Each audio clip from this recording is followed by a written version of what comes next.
The trouble with moving away uphill is that you only have 2 feet, yet the car has 3 pedals, and you need to use all of them to stop the car from rolling backwards.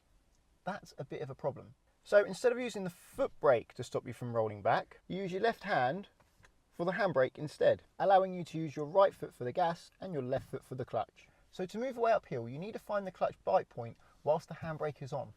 When starting uphill, you will need to use more gas to build up more revs. Normally I'd say try to keep the revs between 1 and 2,000 RPM, but uphill try to keep them closer to 2,000 RPM.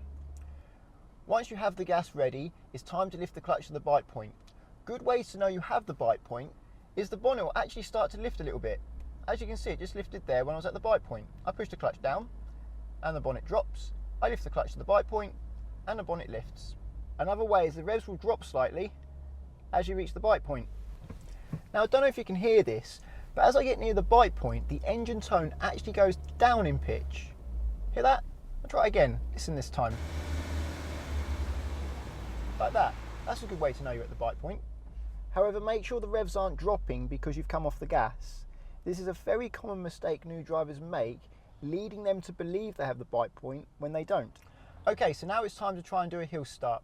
So with the handbrake on, clutch down, select first gear, use the gas pedal to bring the revs up to around about 2,000 RPM, bring the clutch to the bite point, there it is, check it's safe to move, no one coming, so handbrake off, hold my feet steady and the car will start to move.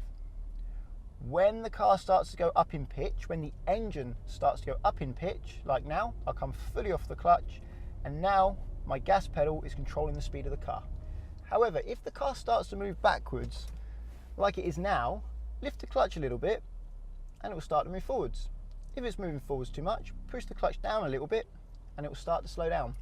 However, the clutch is really sensitive at this stage, so if you lift it too much, the car will shoot forwards. If you push it down too much, the car will roll back. You only need to lift it a couple of millimeters at a time or push it down a couple of millimeters at a time. A centimetre at a time will be way too much. It's also important to note that once the car does start to accelerate as quickly as you want it to, hold both your gas and your clutch pedals very steady and let it accelerate until the pitch of the engine goes up, at which time then you can come fully off the clutch.